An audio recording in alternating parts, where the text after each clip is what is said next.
Eddie Hearn, I don't know if we put the mocker on it, but... So what was the point? What was the point in our interview yesterday? I don't know. Colt McGuigan was behind it. Was it? Yeah, I wouldn't be surprised, yeah. And don't worry, big shout out to Colt McGuigan. We have tested all the technical issues here in the video and the audio. Yeah, good. Big news, Gervonta Davis versus Jake Paul. Not a real fight, an exhibition fight, November the 15th. Yeah, I mean, it's interesting going from heavyweight to lightweight very quickly. You know, we knew that Jake would potentially take a fight this side of the year. I think I was the first one to say about 3 or 4 months ago that fight was agreed between Gervonta Davis and Jake Paul. I wasn't expecting it to be announced today, but it is what it is. I'm not, you know, I've had a lot of media asking me my opinion of it today. It is what it is. I think on one side you have to understand the business of it. I hate these exhibitions. I hate these 14-ounce gloves. I don't know what it's going to be, but like, you know, you've now got Jake, who's a 210, 220 pounder fighting a 135 pounder. A bit weird, but at the same time, you know, I can't be a hypocrite and say, if you're Gervonta Davis and you're being offered 20, 30, 40 million, whatever the number is, and you're getting 7 or 8 to fight Lamont Roach in a 50-50, what are you going to do? I mean, maybe the kid's half checked out of the game anyway, you know? So I think as long as we kind of established it's not boxing and it's just this entertainment thing, then I get it. But, you know, I think it probably, a lot of people are saying, you know, do you still want to fight him? Anthony. It's like, well, we never really wanted to fight him. We were never really looking for the fight. We were approached about the fight and we would have said yes. Whether they actually ever wanted to fight him or whether it was just, you know, for a bit of clout.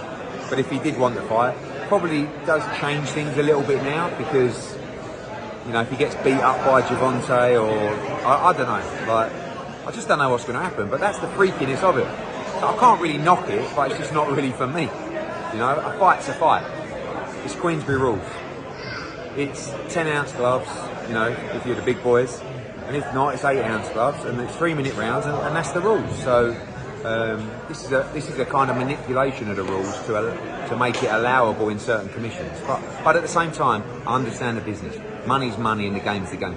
And Netflix is the big player, which is The Greatest Showman, which airs on September the 15th. That's right, no. Barry and Eddie Hearn. Yeah. Has Anthony Joshua? Have you spoken to him this morning? No. I mean, what do you reckon his thoughts would be on it?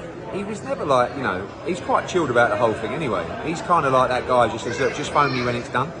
And until it's done, I don't really think a lot of it. I don't know if it's real or not, but, you know, whatever. So, you know, we were talking about a fight in February or March. You know, we knew that Jake might fight in November. Again, I didn't expect it to be Gervonta. So I don't really know how that affects us in terms of would we do the fight. The issue is we're not going to wait till November.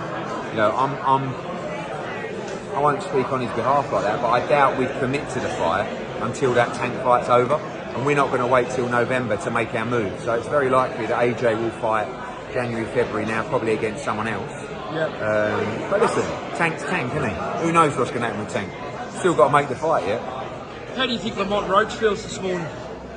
Well, him and his brother kind of predicted it. Yeah, I think, Luna, that when fighters get to a certain point and a certain level, it becomes all about the money, right? And Tank, obviously, right now, I don't think he's interested in legacy or belts. I think he wants dough, wants money, and as much of it as possible, and then if it's the end, it's the end. So Lamont Roach isn't really at that stage.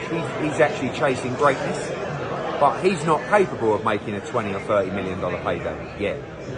So, you know, I think he would think that he would win that rematch against Gervonta Davis, and probably because of the appetite of Gervonta Davis, I think Roach might have beat him.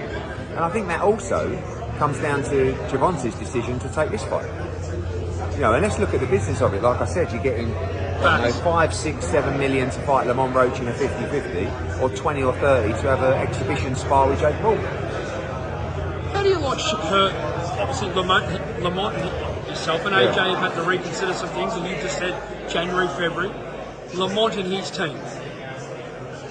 What are your thoughts of the fights of Shakur and Lamont? Shakur. Yeah, I mean, that's a good fight. You know that a lot of people have got a lot of respect for Lamont Roach in the fight game. I'm talking Shakur, I'm talking Ray Ford, I'm talking all of those guys. They know how good he is.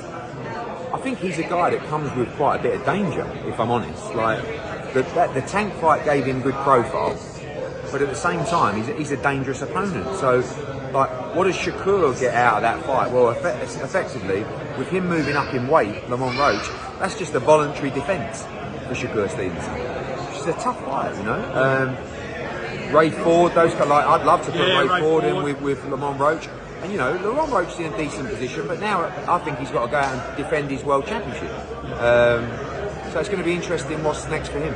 Do you think Shakur could look at it? And the reason why Shakur did put up a tweet this morning about Lamont Roach, there's been some talk online about, you know, is it something that Shakur would think, like, okay, Tank, I'm going to show you what I can do to Lamont that you couldn't do? I think that probably seeing this news, Shakur has to sort of say, I think me and Tank might be, you know, one that slips by, because I just don't believe that Tank is interested in a real competitive fight, unless the money's crazy, right? Because now, you imagine now if you're Tank and you make, like we said, 20, 30, whatever the number is, and then all of a sudden you come back and you say, right, you're going to make 15 to fight Shakur Stevenson, and he'll go, I just made 30 to spar with Jake Paul. Do you know what I mean? And everything really changes, but it all comes down to the fighter's desire to leave a legacy in the sport. Although Shakur is obviously chasing the big paydays, and rightfully so, he's also chasing a legacy in the sport. He wants to go down as a true great of boxing. He loves the sport of boxing. He does. I don't think Gervonta loves boxing anymore. Do you know what I mean? I think he just... Do you think he's mentally checking out? Maybe, but I mean, I don't know him well enough to answer that, but I do know that he's had his issues, he's had his problems, and maybe he just thinks this boxing game's bullshit, like, I just want to get my money and then, you know, I'm good.